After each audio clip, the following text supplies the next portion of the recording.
तो ये वाला हमारा फर्स्ट क्वेश्चन है। ओके, फर्स्ट क्वेश्चन क्या है? फर्स्ट क्वेश्चन बोल रहा है metre per second square is the SI unit of. Okay, metre per, हाँ, मीटर पर सेकेंड स्क्वायर किसका एसआई यूनिट होता है? Distance, displacement, velocity, acceleration. Okay, किसका एसआई यूनिट होता है? किसका होता है? एक्सेलरेशन। Very good. तो एक्सेलरेशन का जो एसआई यूनिट होता है वो मीटर पर क्या होता है? सेकेंड स्क्वायर होता है। और वेलोसिटी का क्या होता है? Metre per second. और हाँ, और डिस्टेंस एंड डिस्प्लेसमेंट का क्या होता है? ये होता है metre. Okay okay, very good. हाँ, उसके बाद ये वाला एक क्वेश्चन चला गया। मतलब मैं बोलने का मतलब क्या है कि हमारे जो PT1 में अगर देखेंगे तो एसआई यूनिट्स एक इम्पोर्टेंट टॉपिक है। मतलब इससे क्वेश्चन आ सकता है। ओके, एसआई यूनिट से एक क्वेश्चन तो आता है ये। तो metre per second square is the SI unit of acceleration. वैसे ही सारा एसआई यूनिट्स को तुम लोगों को प्रैक्टिस करना है। ओके, तो ये वाला एक एसआई यूनिट्स हो गया। ये वाला एक एसआई यूनिट्स होने के बाद हम लोग दूसरा क्वेश्चन के बारे में अगर डिस्कशन करेंगे। ये वाला क्वेश्चन हम लोग कितने बार कर चुके हैं? A car goes from a town, okay, town A to another town B with a speed 40 km/h and returns back to town A with speed 60 km/h. The average speed of the car during the complete journey is, okay. तो ये वाला question, हाँ, ये वाला question को हम लोग कितने बार कर चुके हैं? समझ लो कि ये हमारा सिटी ए है और ये हमारा सिटी बी है। ये सिटी ए हो गया, ये सिटी बी हो गया। एक कार क्या कर रहा है कि ए से लेकर बी तक चल रहा है। ओके, ए से लेकर बी तक चल रहा है। समझ लो कि ये वाला डिस्टेंस डी है। ये वाला डिस्टेंस कितना है? डी। तो जाएगा डी, आएगा डी। कितना डी हो गया टोटल डिस्टेंस? 2d। तो हमारा एवरेज वेलोसिटी का और एवरेज स्पीड का फॉर्मूला क्या है? एवरेज स्पीड का फॉर्मूला है total distance covered by total time taken. Okay, तो टोटल डिस्टेंस कितना कवर हो गया? d प्लस डी, क्योंकि वो गया d और आया भी d। तो टोटल डिस्टेंस हो गया 2d बाई। उसके बाद टाइम हमारे पास नहीं है, पर हम लोगों को पता है कि speed equals to distance by time होता है। तो टाइम इक्वल्स टू क्या हो जाएगा? Distance by speed. ओके, तो हम लोगों का जो पहला टाइम लगेगा A to B, let's say it is T1, and जो दूसरा टाइम लगेगा वो B to A, let's say it is T2। Okay, तो हमारा स्पीड एक बार क्या हो जाएगा? एक बार हो जाएगा डिस्टेंस अपॉन स्पीड। स्पीड कितने में चल रहा है? 40 km/h। ओके, और एक कितने में चल रहा है? Distance upon 60 km/h। ओके, तो ये वाला टाइम को हम लोग ऐड कर देंगे। तो ये वाला बनेगा d/40 प्लस ये वाला बनेगा क्या? d/60। उसका एलसीएम निकाल कर हम लोग आंसर निकाल सकते हैं। तो ये आएगा 2t और ये कितना आएगा? ये आएगा 120। तो ये आएगा 3t plus 2d। Okay, 3t plus कितना आएगा? 2d। तो यहाँ पर आएगा 2t into 120/5d। Okay, 5d आएगा। तो यहाँ पे d क्या हो जाएगा? कैंसिल। और ये 5 से अगर निकालेंगे तो 5 2 जा 10 और बच रहा है 5 4 जा। तो 24 इंटू 2 कितना आएगा? 48 किलोमीटर। और क्या आएगा? Is this clear to you all of you? Yes sir. तो उसका आंसर क्या होगा? 48 km/h हो गया।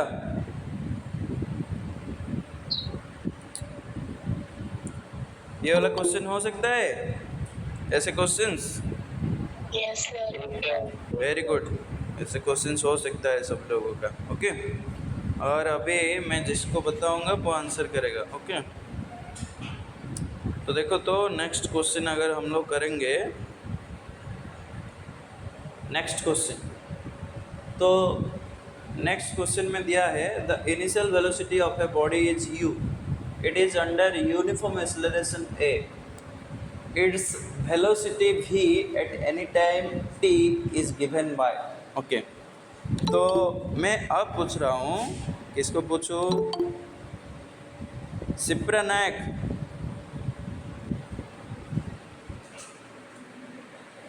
सिप्रनाक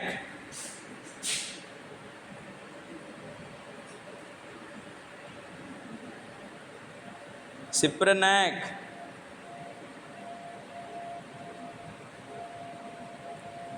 ओके, ठीक है। तो मैं अब किसको पूछूं? Okay,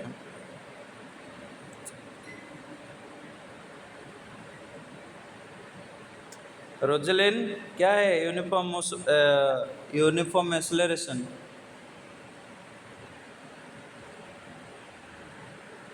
If the change in velocity is equal at equal time intervals is equal to uniform acceleration. If the change in velocity is equal with equal interval of time, then it is called uniform acceleration. And if the acceleration is uniform, then only we can apply the equations of motions. Okay, and equations of motions was given by equations of motion को कौन दिया था, मतलब कौन invent किया था, invent किए थे? Isaac Newton, very good. Okay, तो यहाँ पे हम लोग को एक बोल रहा है कि if the initial velocity of A body is u, it is under uniform acceleration and its velocity is v at any time t, तो हम लोग क्या लिखेंगे? a equals to v minus u by t लिखेंगे। ओके, तो यहाँ पे अगर t को हम लोग मल्टीप्लाई कर देंगे a के साथ, तो ये बन जाएगा क्या? v minus u equals to a t. ओके, और ये बनेगा क्या? v equals to you plus a t. तो कौन सा इक्वेशन सही होगा? सी। ओके, समझ में आ रहा है? उसके बाद a ball is thrown vertically upward. Okay, ball is thrown vertically upward, it raises to a height of 50 metre and comes back to the thrower. Okay, यहाँ से एक बॉल को थ्रो किया गया है, तो ये वाला थ्रोअर क्या क्या है कि एक बॉल को ऐसे थ्रो कर रहा है, तो ये कुछ डिस्टेंस ऊपर चल रहा है और वो वाला डिस्टेंस कितने मीटर का है? 50 मीटर का है। 50 मीटर का चल रहा है और बैक करके थ्रोअर के हाथों में आकर गिर रहा है। ओके, तो इसमें हम लोगों को पूछ रहा है the total distance covered by the ball is 0। क्या कभी मोशन होगा और डिस्टेंस 0 हो सकता है? ओके, ये नहीं हो सकता है, तो इसका पॉसिबिलिटी तो नहीं है। The net displacement of the ball is 0। क्या डिस्प्लेसमेंट 0 हो सकता है? नो सर, डिस्प्लेसमेंट 0 नहीं हो सकता है। ओके, डिस्प्लेसमेंट 0 हो सकता है क्योंकि वो एक कौन सा क्वांटिटी है, वेक्टर या स्केलर? Vector quantity. तो वेक्टर क्वांटिटी 0 भी हो सकता है, नेगेटिव भी हो सकता है और पॉजिटिव भी हो सकता है। तो डिस्प्लेसमेंट 0 हो सकता है। The displacement of the ball is 0। Displacement of the ball is 100 metre नहीं हो सकता है क्योंकि डिस्प्लेसमेंट डिस्प्लेसमेंट किसके ऊपर डिपेंड करता है? पोजीशन के ऊपर डिपेंड करता है। मतलब डिस्प्लेसमेंट एक कौन सा फंक्शन होता है? स्टेट फंक्शन या पाथ फंक्शन? स्टेट फंक्शन होता है, मतलब ये स्टेट के ऊपर डिपेंड करता है कि कौन सा पोजीशन पर है। और पाथ फंक्शन क्या है? जो path followed by the body के ऊपर डिपेंड करता है। जैसे डिस्टेंस क्या करता है? कौन सा पाथ में ये चल रहा है उसके ऊपर डिपेंडेंट होता है। इसलिए हम लोग बोलेंगे the net displacement of the ball is 0 here. Okay, ये वाला सिचुएशन पे जो नेट डिस्प्लेसमेंट होगा वो क्या बन जाएगा? 0 बन जाएगा। क्यों 0 बन जाएगा? क्योंकि बॉल जितना डिस्टेंस ऊपर उठ रहा है उतना ही डिस्टेंस नीचे आ रहा है। इसलिए जाने के टाइम पे अगर हम लोग उसका डिस्प्लेसमेंट को पॉजिटिव लेंगे तो आने के टाइम पे उसका डिस्प्लेसमेंट को क्या लेना पड़ेगा, नेगेटिव। तो 50 पॉजिटिव गया जाने के टाइम में और आने के टाइम में वो 50 नेगेटिव हो गया, तो जो नेट डिस्प्लेसमेंट बन रहा है वो कितना बनेगा, 50 माइनस 50 इक्वल्स टू, दोनों ही कैंसिल हो जाएगा और बनेगा क्या, 0। ओके, उसके बाद तो उसका करेक्ट आंसर होगा 4 का बी। ओके, मैं ये वाला पीडीएफ तुम लोगों का ग्रुप में भेज दूंगा। उसके बाद इन 12 मिनट तुम लोगों को सिर्फ प्रैक्टिस करना है। इन 12 minute A car whose speed is 35 kilometre per hour travels A distance of 12 minute में एक कार जिसका स्पीड 35 किलोमीटर पर आवर है 12 मिनट में कितना डिस्टेंस कवर करेगा। 7 किलोमीटर। हाँ, 7 किलोमीटर। ओके, कैसे पता चला, कैसे पता चलेगा? अगर हम लोग 5 का आंसर करेंगे तो हम लोग को कैसे पता चलेगा कि 7 किलोमीटर से?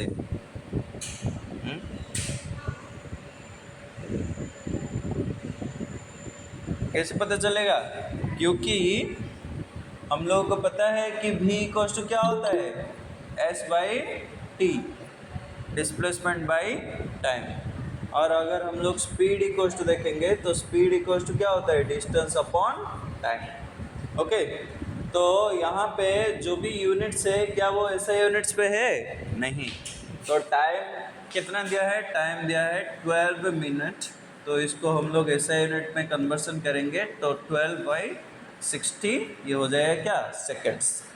वैसे ही अगर हम लोग जो स्पीड दिया है उसको 35 किलोमीटर पर आवर दिया है, उसको हम लोग अगर मीटर पर सेकंड में करेंगे तो 35 इंटू 5/18 मीटर पर क्या लिखेंगे, सेकंड लिखेंगे ना।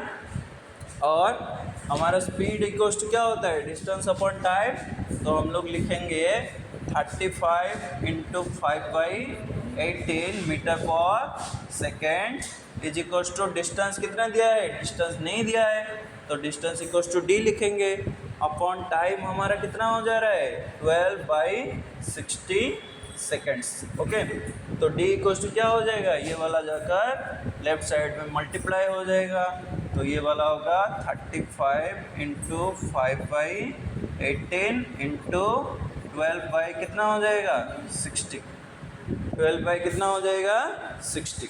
ओके, और 12 से अगर इसको कट क्या करेंगे, हाँ कट करेंगे तो 12×5 ओके, 12 5 60 और ये 5 क्या हो जाएगा, कैंसिल, 5 भी क्या हो जाएगा, कैंसिल। तो बचेगा क्या, 5 भी कैंसिल हो जाएगा, तो क्या बचेगा 35/18, तो ये नियरली 2 किलोमीटर तक आएगा।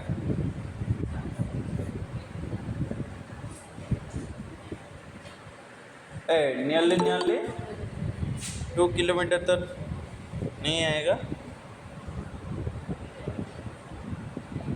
एक काम करते हैं, इसको जो मिनट्स है मिनट्स को आवर्स में कन्वर्ट्स कर देते हैं। आवर्स में अगर कन्वर्सन करेंगे तो 12 मिनट इक्वल्स टू कितना आवर होता है, 12/60। 1 hour equals to 60 minute. Okay, और 1 मिनट इक्वल्स टू कितना हो जाएगा 1/60 आवर।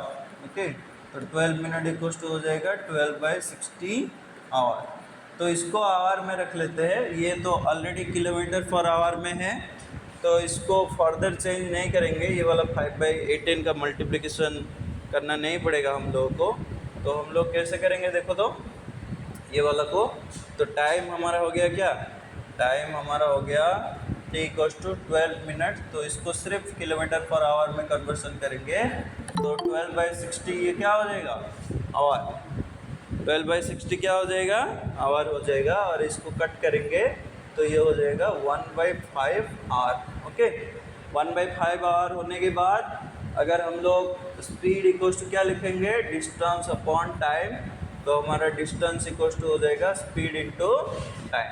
तो स्पीड हमारा कितना है, स्पीड हमारा है 35 किलोमीटर पर आवर इंटू 1/5 क्या हो जाएगा, आवर। ओके, तो 5 1 जा 5 7 जा, और ये आवर आवर क्या हो जाएगा, कैंसिल, तो ये आएगा 7 किलोमीटर। ओके, उसका आंसर क्या होगा,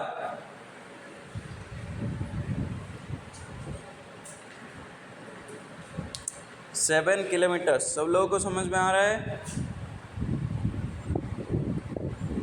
Yes, sir. Okay, Yes, sir. सब लोगों को समझ में आ रहा है?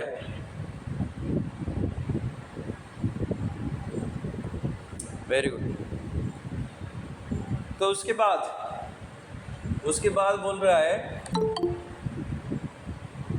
उसके बाद क्या बोल रहा है, देखो तो, a body moving along a straight line at 20 meter per second undergoes an acceleration of 4 meter per second square. After 2 seconds its speed will be, okay, क्या स्पीड हो जाएगा, तो a body is moving in a along a straight line at speed 20 metre per second. तो कितने speed में वो चल रहा है, 20 मीटर पर सेकेंड। तो उसका स्पीड क्या हो जाएगा, उसका स्पीड क्या हो जाएगा, उसका स्पीड होगा 20 मीटर पर सेकेंड में चल रहा है। तो ये v1 है।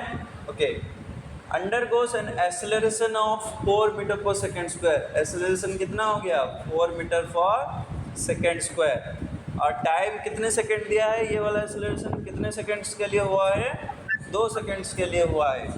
तो हमारा फॉर्मूला लगाएंगे, ए इक्वल्स टू क्या, A equals to v2 minus v1 by T. Okay, तो ए इक्वल्स टू क्या है, 4 metre per second square equals to v2 नहीं दिया है तो v2 को v2 रखेंगे, और v1 इक्वल्स टू दिया है 20 metre per seconds by T equals to क्या है, 2 seconds. Okay, 2 seconds.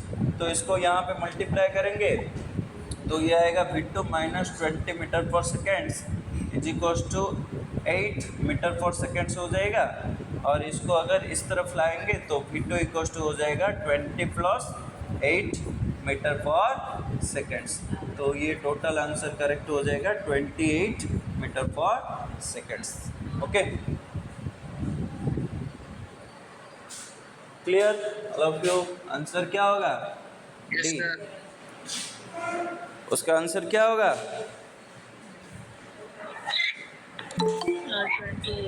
28 metre per second. 28 metre per second. Very good, 28 metre per second. उसके बाद पूछ रहा है, a body whose speed is constant. अगर हम लोग का 2 फैक्टर्स था, एक में एक्सेलरेशन कांस्टेंट हो रहा था और एक में स्पीड कांस्टेंट हो रहा था। ओके, अगर एक्सेलरेशन कांस्टेंट हो जाएगा तो हम लोग कांस्टेंट एक्सेलरेशन इक्वेशंस को अप्लाई कर सकते हैं। अगर वेलोसिटी कांस्टेंट बन जाएगा तो एक्सेलरेशन कितना बनेगा, 0। क्या 0 एक कांस्टेंट है, क्या 0 एक कांस्टेंट क्वांटिटी है, हाँ? 0 एक कांस्टेंट क्वांटिटी है। ओके, जब भी एक्सेलरेशन 0 हो जाएगा मतलब स्पीड हमारा कांस्टेंट बनेगा, तो हम लोग कांस्टेंट एक्सेलरेशन इक्वेशन को अप्लाई कर सकते हैं।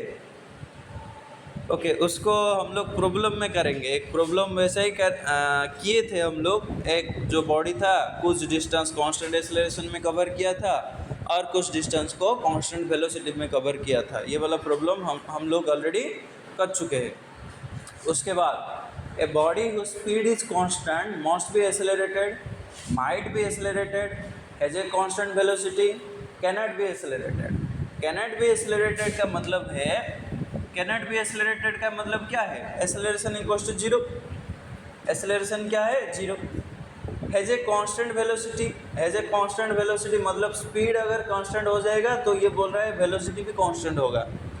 माइट बी एक्सेलरेटेड मतलब एक्सेलरेशन उसका हो सकता है। मस्ट बी एक्सेलरेटेड मतलब एक्सेलरेशन होगा ही होगा। ओके, कौन सा ट्रू होगा, उसका स्पीड कांस्टेंट है।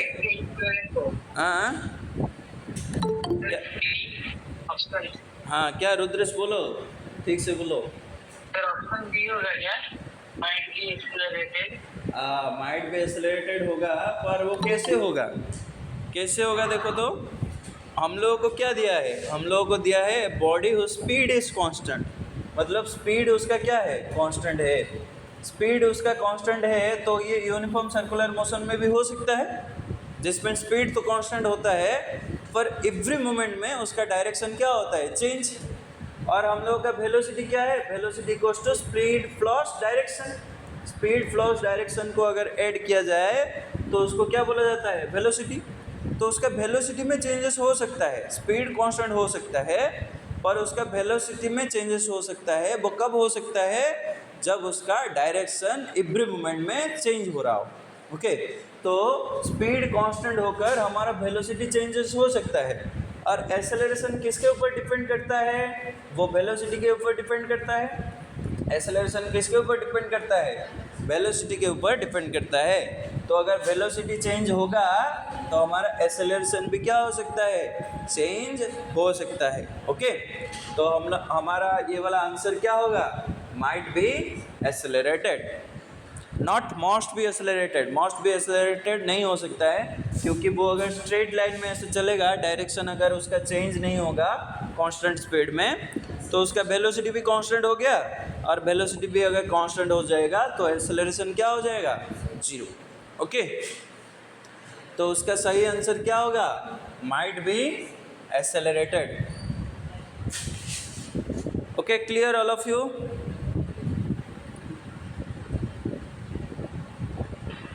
Yes sir. Very good. उसके बाद ये वाला क्वेश्चन दिया है, in which of the following cases the object does not possess an acceleration. In which of the following cases the object does not possess an acceleration और retardation when it moves in. Acceleration क्या है, acceleration एक positive thing होता है, मतलब acceleration अगर positive हो तो उसको एक्सेलरेशन बोला जाता है, एक्सेलरेशन अगर नेगेटिव हो जाए तो उसको रिटार्डेशन बोला जाता है। ओके, रिटार्डेशन बोला जाता है और डिसेलरेशन बोला जाता है।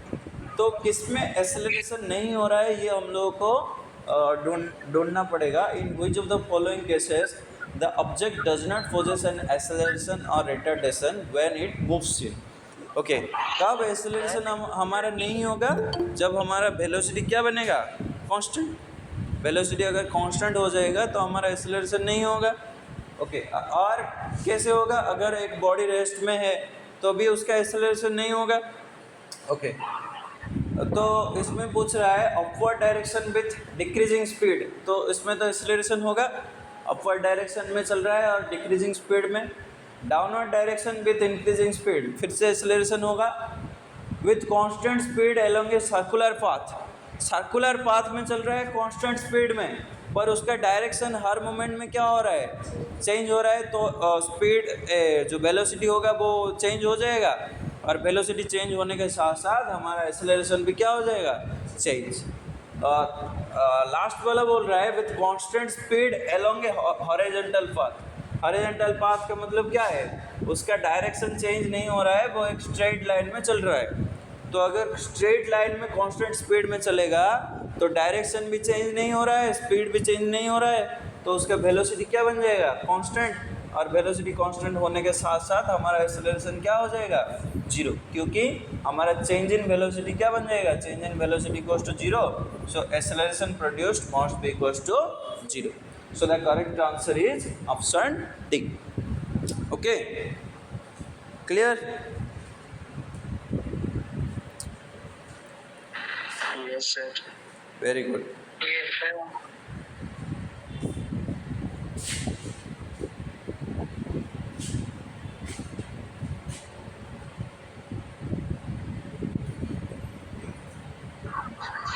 नेक्स्ट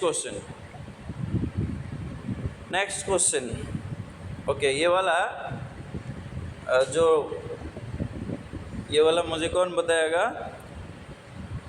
समीर पत्र बताएगा। ओके, नेक्स्ट क्वेश्चन मुझे समीर पत्र। हाँ, a person travels a distance of, question answer हाँ ନାଇଁ ନାଇଁ ବୁକ୍ର ନାଇଁ ଆମର ଇମ୍ପୋର୍ଟାଣ୍ଟ କ୍ୱେଶ୍ଚନ୍ हाँ हाँ पठेदेवी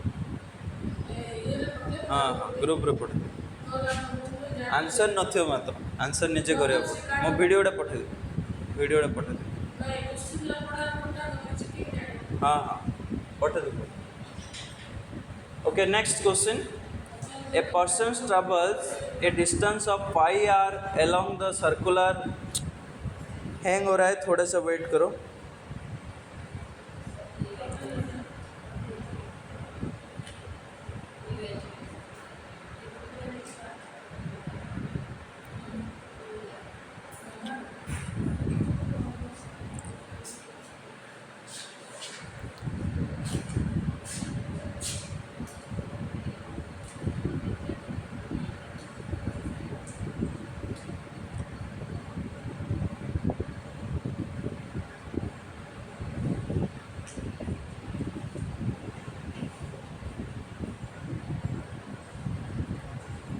ओके समीर बताओ जल्दी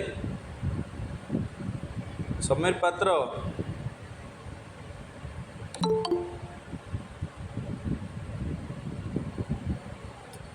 समीर पात्र नहीं a person travels a distance of pi r along the circumference of a circle of radius r the displacement of the person is okay तो ये वाला क्वेश्चन क्या है कि एक सर्कुलर ट्रैक में वो चल रहा है और सर्कुलर ट्रैक का जो रेडियस है वो कितना मीटर है आर मीटर है ओके आर यूनिट्स है उसका रेडियस तो उसका सर्कम्फेरेंस कितना होगा सर्कम्फेरेंस अगर हम लोग डिस्कशन करेंगे तो P इक्वल्स टू क्या हो जाएगा 2 pi R unit okay 2 pi R इसको कैपिटल आर कर लो तो 2 पाई आर यूनिट हो जाएगा तो हम लोग को बोल रहा है वो कितना डिस्टेंस चल रहा है पाई आर डिस्टेंस चल रहा है पाई आर तो ये वाला डिस्टेंस कितना हो रहा है एक बार अगर घूमेगा तो 2 पाई आर होता है पर वो पाई आर डिस्टेंस चल रहा है मतलब वो आधा डिस्टेंस ऐसे कवर कर रहा है मतलब यहाँ से निकल रहा है ए से और ख़त्म होता है उसका कहाँ पर बी पर तो हमारा क्या हो जाएगा पाई आर डिस्टेंस कवर हो जाएगा क्योंकि 2 पाई आर बाई अगर 2 करेंगे तो ये वाला क्या आ जाएगा पाई आर डिस्टेंस उसका कवर होगा कि नहीं होगा ना तो ये आधा डिस्टेंस चल रहा है मतलब ए से निकल कर वो कहाँ तक आ रहा है बी तक आ रहा है और अगर ए से निकल कर वो बी तक आ रहा है तो उसका डिस्प्लेसमेंट क्या होगा बी से लेकर ए तक और ए से लेकर क्या हो जाएगा बी तक हो जाएगा तो ए से लेकर जो बी तक का डिस्टेंस है वो कितना मीटर का है 2r मीटर का है क्यों क्योंकि 2r उसका डायमीटर है 2r उसका क्या है डायमीटर और डायमीटर रेडियस का कितने गुना होता है 2 गुना होता है उसका तो ये वाला आंसर क्या बनेगा बी समझ में आ रहा है वेरी गुड सागर राज नेक्स्ट क्वेश्चन का आंसर बताओ The velocity of an object is directly proportional to the time elapsed. The object has velocity और जो टाइम elapsed है टाइम elapsed मतलब टाइम जितना क्या हो जाता है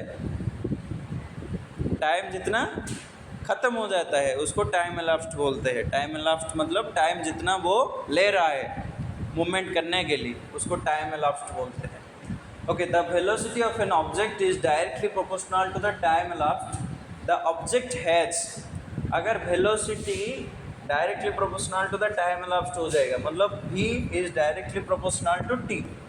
v is directly proportional to t का मतलब क्या है अगर v is directly proportional to t तो हम लोग बोल सकते हैं delta v is directly proportional to delta t.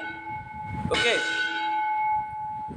बोल सकते हैं क्या अगर v directly proportional to t होगा तो हम लोग बोल सकते हैं delta v is directly proportional to delta t क्या ये सही है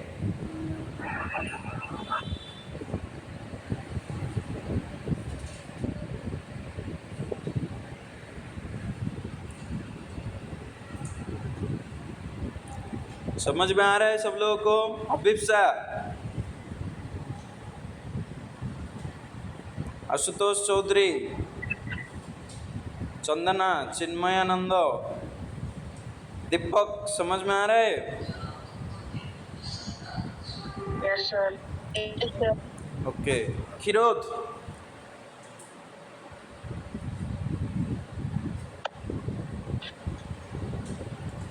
ओके। Mayuri, Yes, sir. समझ में आ रहा है? Mayuri, Yes, sir. हाँ Yes, sir. हाँ, वेरी गुड। तो ये वाला अगर देखेंगे तो इसमें बोल रहा है कि the velocity of an object is directly proportional to the time elapsed, तो b is directly proportional to t। तो क्या हम लोग लिखेंगे इसको ऐसे, b equals to k into T. b equals to क्या लिखेंगे, k इंटू टी। ओके। और यहाँ पे हम लोग क्या लिखेंगे, यहाँ पे अगर लिखेंगे तो delta v equals to k into क्या लिखेंगे, delta t, where k is a proportionality constant। Okay. k का मतलब क्या है, k is a proportionality constant। Okay. तो हम लोग अगर डेल्टा t को नीचे लाएंगे तो ये हो जाएगा delta v by delta t equals to constant. Delta v by delta t equals to क्या बनेगा, कॉन्स्टेंट। और delta v by delta t क्या होता है, delta v by delta t क्या होता है, आहन, यहन।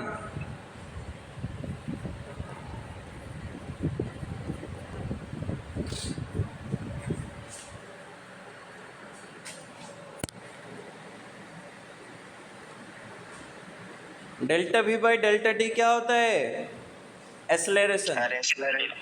अगर एक्सेलरेशन कांस्टेंट हो गया तो हम लोग उसको क्या बोलेंगे, यूनिफॉर्म स्पीड बोलेंगे, या यूनिफॉर्म वेलोसिटी बोलेंगे, या यूनिफॉर्म एक्सेलरेशन, या वेरिएबल एक्सेलरेशन बोलेंगे। एक्सेलरेशन कांस्टेंट हो रहा है, यूनिफॉर्म एक्सेलरेशन। कौन कौन बोल रहा है यूनिफॉर्म एक्सेलरेशन, हैंड राइज करो तो, जल्दी हैंड राइज करो, मैं देखना चाहता हूँ। हाँ, के सितेश, गौतम, साईराम, श्रावणी, श्रुति, सागर राज, रेवंत, स्वस्तिक, मयूर, मयूरी, ओके, दिव्यांका, राजलक्ष्मी, दीपक, रोजलिन, साई स्वरूपा, श्रावणी, ओके ओके ओके, सभी लोगों का यूनिफॉर्म एक्सेलरेशन है। Very good. Uniform acceleration is a wrong answer, uniform acceleration नहीं होगा। क्यों यूनिफॉर्म एक्सेलरेशन नहीं होगा, क्योंकि यूनिफॉर्म एक्सेलरेशन होगा, श्रावणी,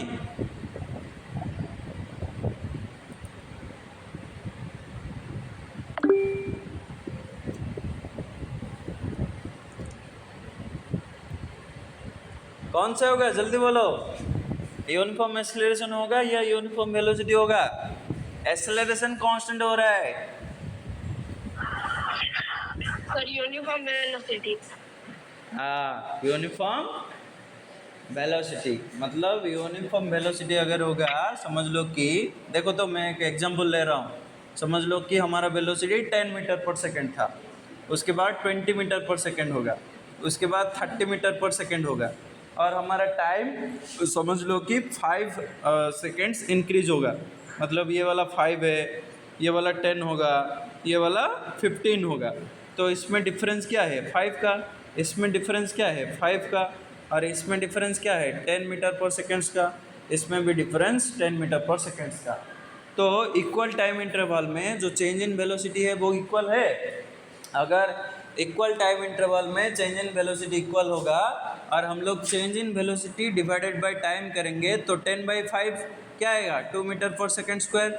वैसे ही यहाँ पे 10/5 करेंगे तो वो भी क्या आएगा, 2 मीटर पर सेकेंड स्क्वायर। तो एक्सेलरेशन कांस्टेंट हो रहा है कि नहीं हो रहा है एवरी मोमेंट में। अगर एक्सेलरेशन कांस्टेंट हो रहा है तो वेलोसिटी बॉडी का क्या होना चाहिए, यूनिफॉर्म होना चाहिए। ओके, तो ये वाला सिचुएशन पे हमारा क्या बनेगा, यूनिफॉर्म वेलोसिटी बनेगा इंस्टेड ऑफ यूनिफॉर्म एक्सेलरेशन। तो जब भी हमारा एक्सेलरेशन कांस्टेंट होता है ना, एक्सेलरेशन जब भी कांस्टेंट हो जाएगा तो हमारा वेलोसिटी क्या बनेगा, uniform. Clear? Yes sir. Okay, very good. समझ में आ रहा है अब? एक्सेलरेशन क्यों यूनिफॉर्म नहीं बनेगा? एक्सेलरेशन यूनिफॉर्म बनने का मतलब है एक्सेलरेशन पहले 5 मीटर पर सेकेंड स्क्वायर था, उसके बाद 10 मीटर पर सेकेंड स्क्वायर होगा, उसके बाद 15 मीटर पर सेकेंड स्क्वायर होगा। ओके, तो कहाँ ये कांस्टेंट बन रहा है? ऐसे अगर एक्सेलरेशन बनेगा, यूनिफॉर्म का मतलब क्या है? यूनिफॉर्म रेट में इंक्रीज या डिक्रीज हो रहा है। तो यूनिफॉर्म रेट में इंक्रीज या डिक्रीज होगा तो 5 से 10 होगा, 10 से 15 होगा, 15 से 20 होगा, ऐसे होगा। नहीं तो 2 से 4 होगा, 4 से 6 होगा, 6 से 8 होगा, ऐसे चलेगा। तो एक्सेलरेशन कहाँ कांस्टेंट हो रहा है? समझ में आ रहा है?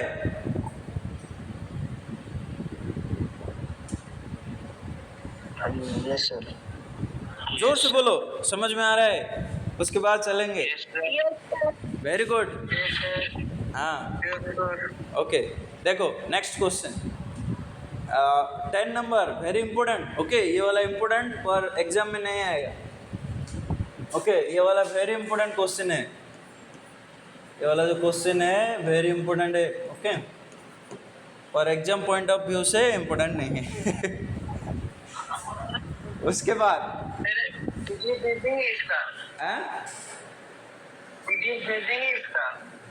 क्या फिजिक्स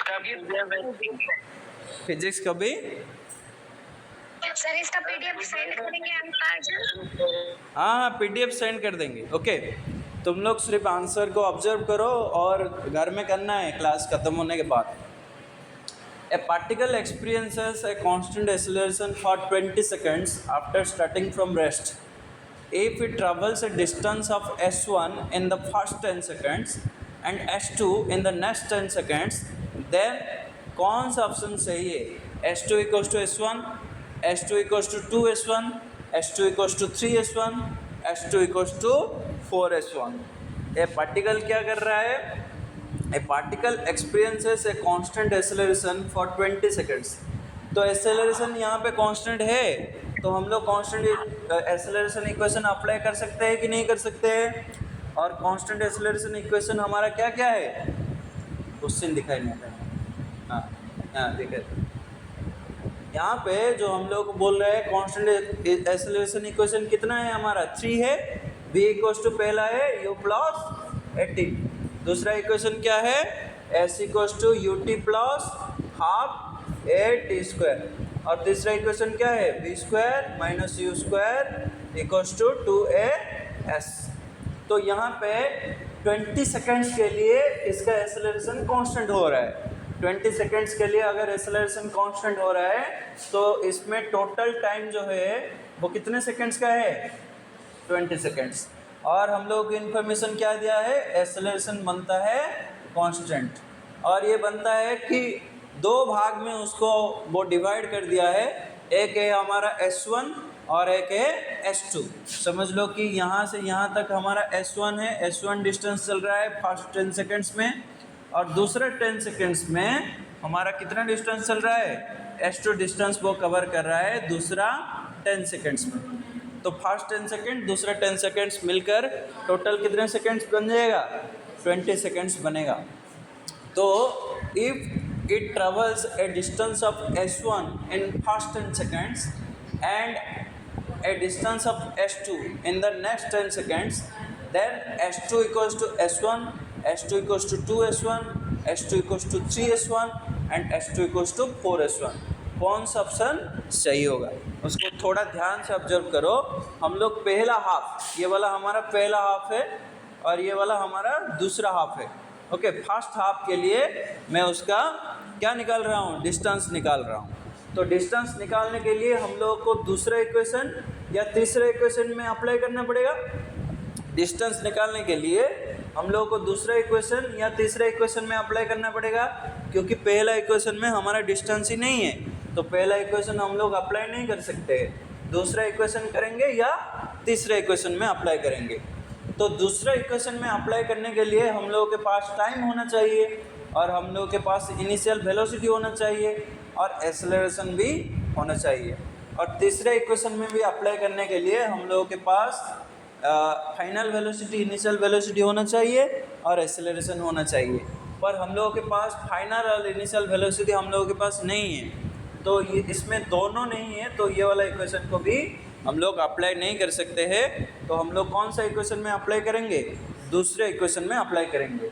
तो हमारा S1 क्या बनेगा? पहला हाफ में बनेगा S1 equals to U into T equals to कितने सेकेंड्स का है? 10 सेकेंड्स। टी इक्वल्स टू कितने सेकेंड्स है? 10 seconds plus half into A into 10 का स्क्वायर। 10 का स्क्वायर कितना होगा? 100। ओके, तो ये बनेगा 10U plus 50A। 10U plus कितना बन रहा है? 50A बनेगा ना। ये वाला 2 से अगर कैंसिल करेंगे तो ये 50A बन जाएगा, 10U प्लस 50A। और अगर हम लोग दूसरा हाफ के लिए S2 निकालेंगे तो ये वाला भी क्या बनेगा? U इंटू टाइम कितना हो जाएगा? अब टाइम कितना हो जाएगा? 10 सेकेंड्स फिर नहीं होगा, टोटल टाइम हम लोग लगाएंगे ना। टोटल टाइम कितना हो जाएगा? 20 सेकेंड्स। तो ये वाला टाइम हो जाएगा 20 seconds plus half into A into 20 का स्क्वायर। 20 का स्क्वायर कितना होता है? 400। ओके, और 400 को अगर हम लोग यहाँ से निकालेंगे तो ये बनेगा 200 बनेगा। तो ये बनेगा 20U plus 200A। Okay, 20U plus 200A। समझ में आ रहा है? तो ये कितना गुना हो रहा है?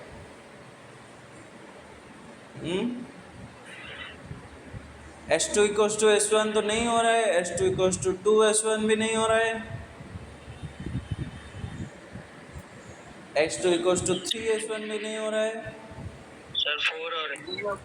4 हो रहा है? नहीं होगा। Yes sir. अगर 10 में 4 मल्टीप्लाई करेंगे तो 40 हो जाएगा।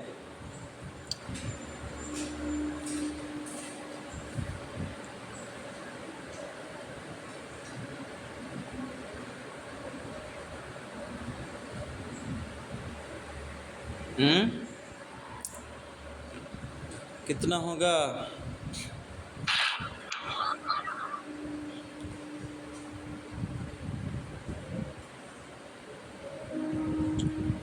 यहाँ पर अगर हम लोग S2 निकालेंगे तो टोटल टाइम तो हमारा अब कितना हो गया है? 20 हो गया है।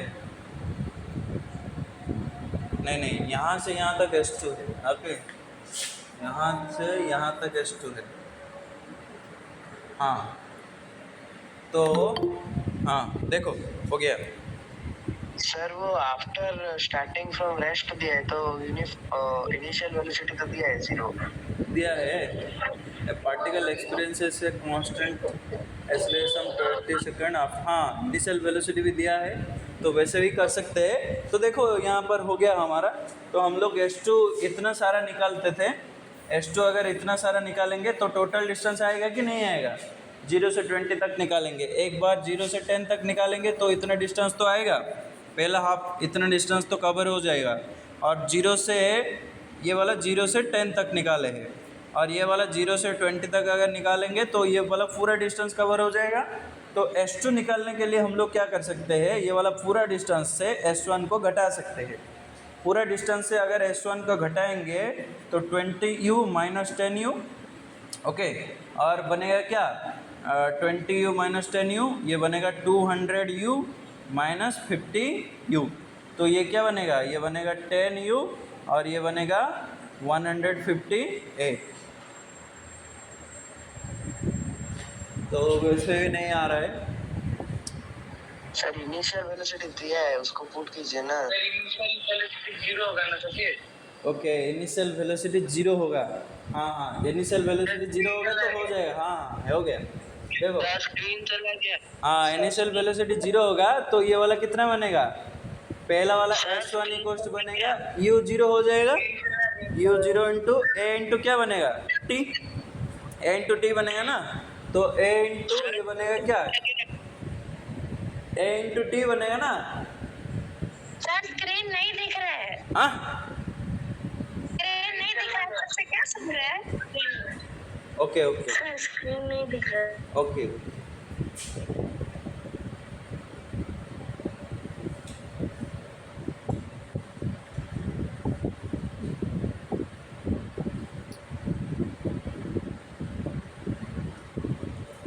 अब दिखाई दे रहा है यस सर। क्या हुआ मयूर बोलो। दे रहा है सर।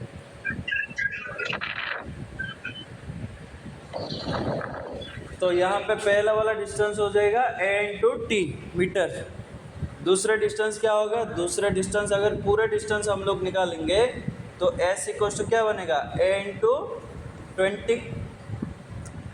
20 बनेगा ना, क्योंकि s equals to U T plus half A T square होता है।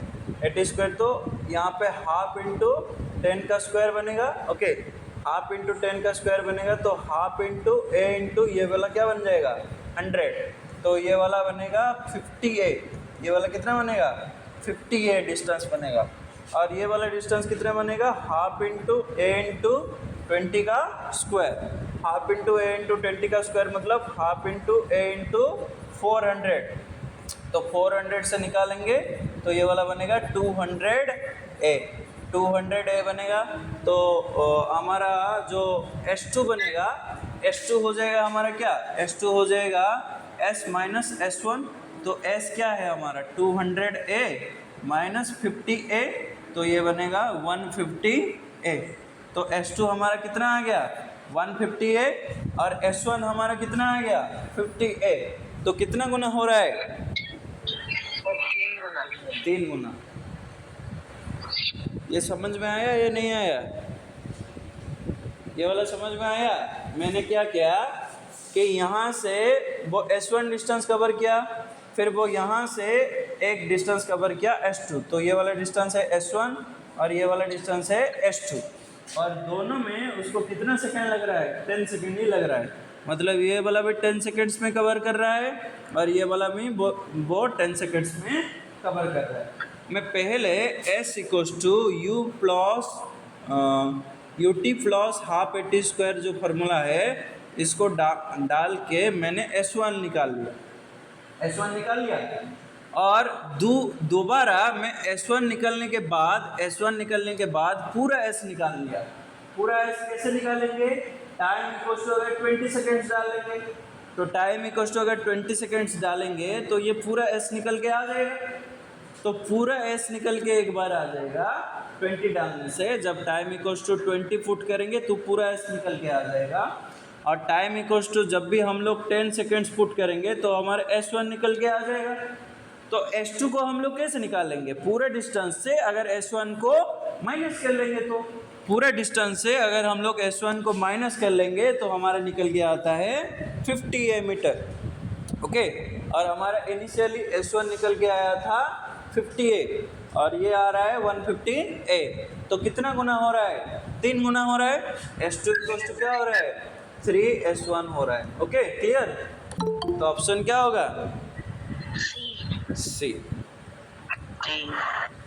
ओके, उसके बाद गलत।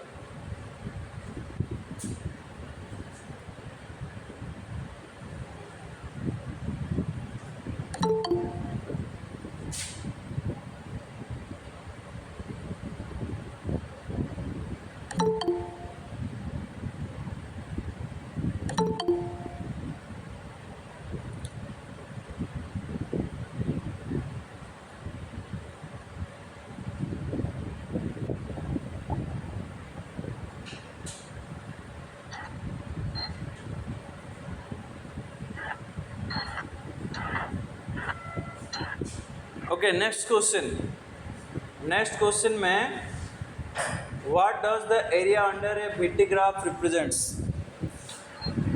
Displacement. Area under VT graph represent displacement. Very good. What does the slope of VT graph represents.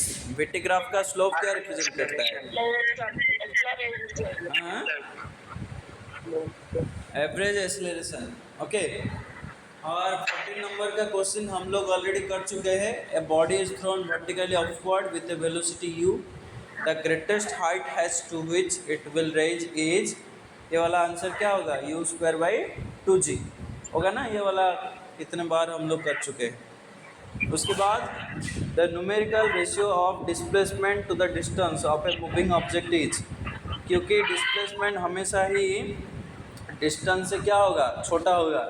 मतलब डिस्प्लेसमेंट जो हमारा है, अगर हम लोग डिस्प्लेसमेंट को s ले जाएंगे तो s is always less than और इक्वल टू d।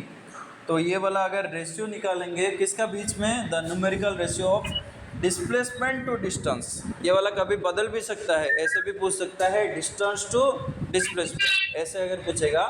तो अगर हम लोग डिस्प्लेसमेंट बाय डिस्टेंस करेंगे तो ये अगर इक्वल हो जाएगा तो हमारा रेशियो आएगा 1। ये s अगर यहाँ पे s इक्वल टू d हो जाएगा तो हमारा रेशियो कितना आएगा, 1 आएगा। और s/d करेंगे जब s क्या हो जाएगा, छोटा हो जाएगा d से, तो ये वाला जो आंसर बनेगा वो लेस देन क्या बनेगा, 1। तो उसका आंसर क्या हो जाएगा, उसका आंसर होगा इक्वल्स टू और लेस देन 1। ओके, अगर हम लोग को ये वाला क्वेश्चन थोड़ा बदल के पूछा जाएगा, the numerical ratio of distance to displacement, distance to क्या पूछेगा, डिस्प्लेसमेंट, तो उसका आंसर अलग सा बन जाएगा। वो कैसे बनेगा, अगर डिस्टेंस टू डिस्प्लेसमेंट निकालेंगे तो d/s होगा। जब d इक्वल्स टू s हो जाएगा तो हमारा आंसर बनेगा 1। और जब d/s करेंगे, जब d ग्रेटर हो जाएगा s से, तो हमारा आंसर ग्रेटर देन क्या हो जाएगा, 1।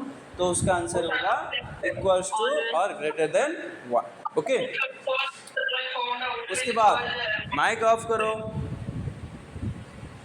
उसके बाद if the displacement of an object is proportional to the square of time then the object moves with. Okay, ये वाला एक क्वेश्चन था, मैंने वेरी इंपॉर्टेंट और एक क्वेश्चन बोला था कि अगर वेलोसिटी टाइम एलॉप्ट के साथ प्रोपोर्शनल हो जाएगा तो ये वाला क्या बनता है, constant acceleration uniform velocity, constant acceleration और यूनिफॉर्म वेलोसिटी बनता है। ये 16 नंबर का क्वेश्चन भी वेरी इंपॉर्टेंट है। ये वाला बोलता है if the displacement of an object is proportional to the square of time, मतलब अगर डिस्प्लेसमेंट स्क्वायर ऑफ टाइम के साथ प्रोपोर्शनल हो जाएगा, displacement of an object is proportional to the square of time. Let's say the displacement is s, तो s is proportional to t square।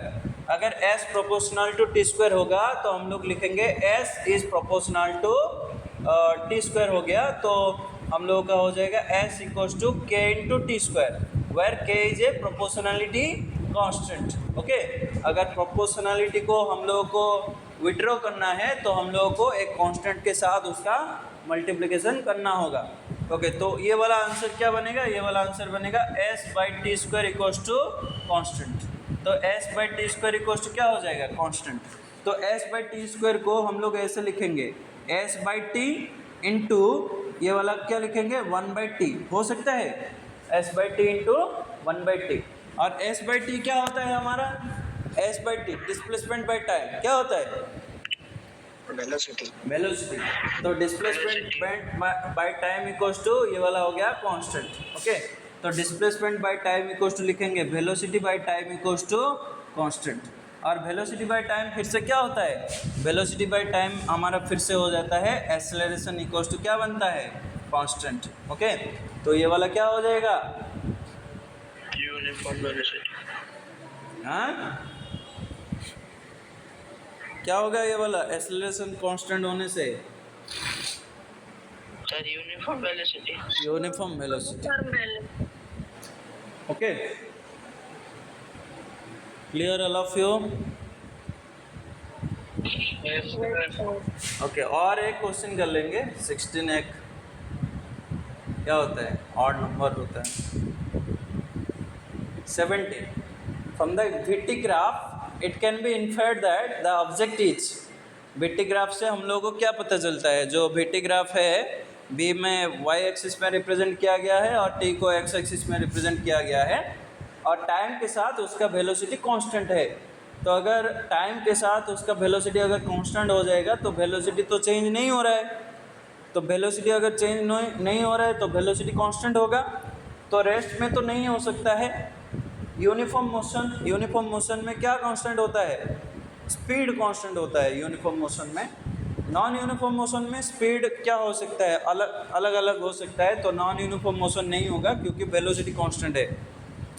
उसके बाद moving with uniform acceleration, uniform acceleration भी नहीं होगा क्योंकि हमारा एक्सेलरेशन यहाँ पे क्या है, जीरो, क्योंकि वेलोसिटी हमारा क्या है, कांस्टेंट। अगर वेलोसिटी कांस्टेंट हो गया तो हमारा एक्सेलरेशन क्या हो जाएगा, जीरो, और एक्सेलरेशन हमारा अगर जीरो हो जाएगा तो ये वाला क्या हो जाएगा, इन यूनिफॉर्म मोशन हो जाएगा। ओके, यूनिफॉर्म मोशन हो जाएगा ये वाला आंसर। समझ में आ रहा है? Yes, sir.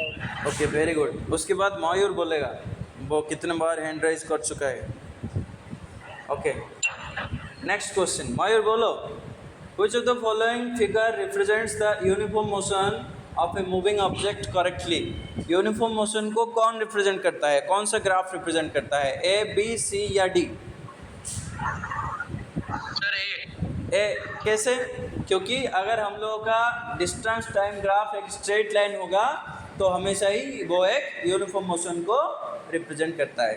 ओके, तो उसके बाद ये वाला क्वेश्चन मैं ऑलरेडी डिस्कशन कर चुका हूँ 19 नंबर का।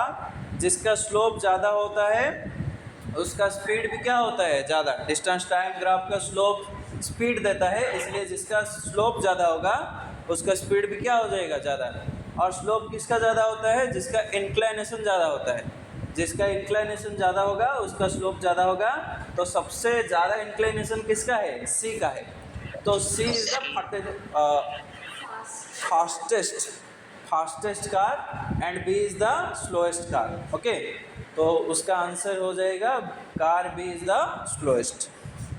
उसके बाद a particle is travelling with a constant speed, this means particle constant speed में ट्रेवल कर रहा है। Its position remains constant as time passes, no.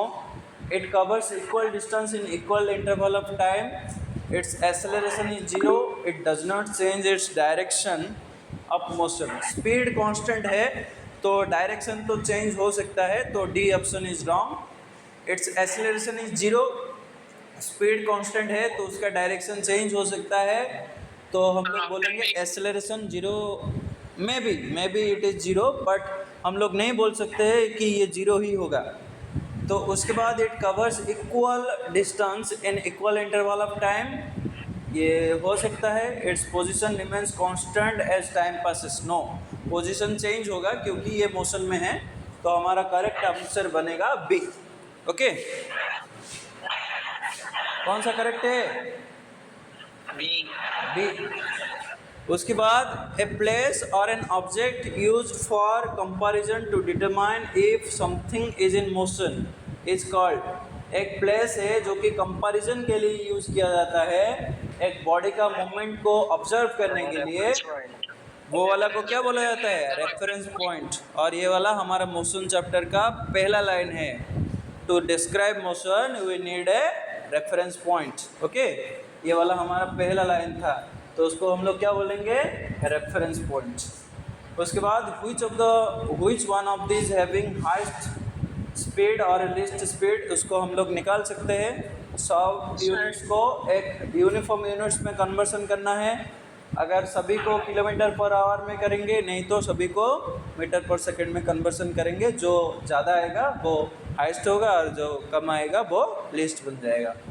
Last question, if the displacement time graph, हाँ जो भी है, last question, if the displacement time graph is a straight line which of this is false. कौन सा false है, displacement time graph क्या बन रहा है, स्ट्रेट लाइन बन रहा है ऐसे, मतलब डिस्प्लेसमेंट टाइम ग्राफ हमारा ऐसे स्ट्रेट लाइन बन रहा है, तो कौन सा, हाँ फॉल्स है।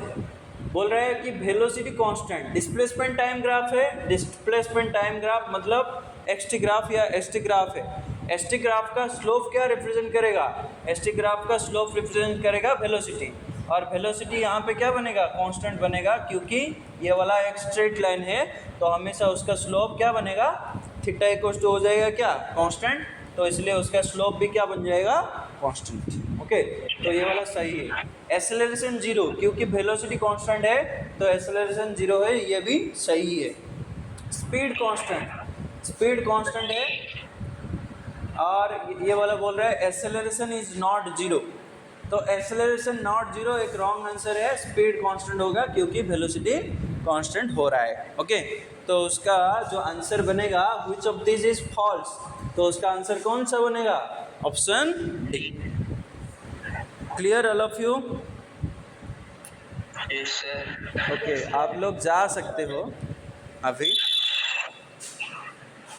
Okay sir, thank you sir. हाँ, thank you sir. Thank you sir. Thank you sir. Thank you sir. Very good.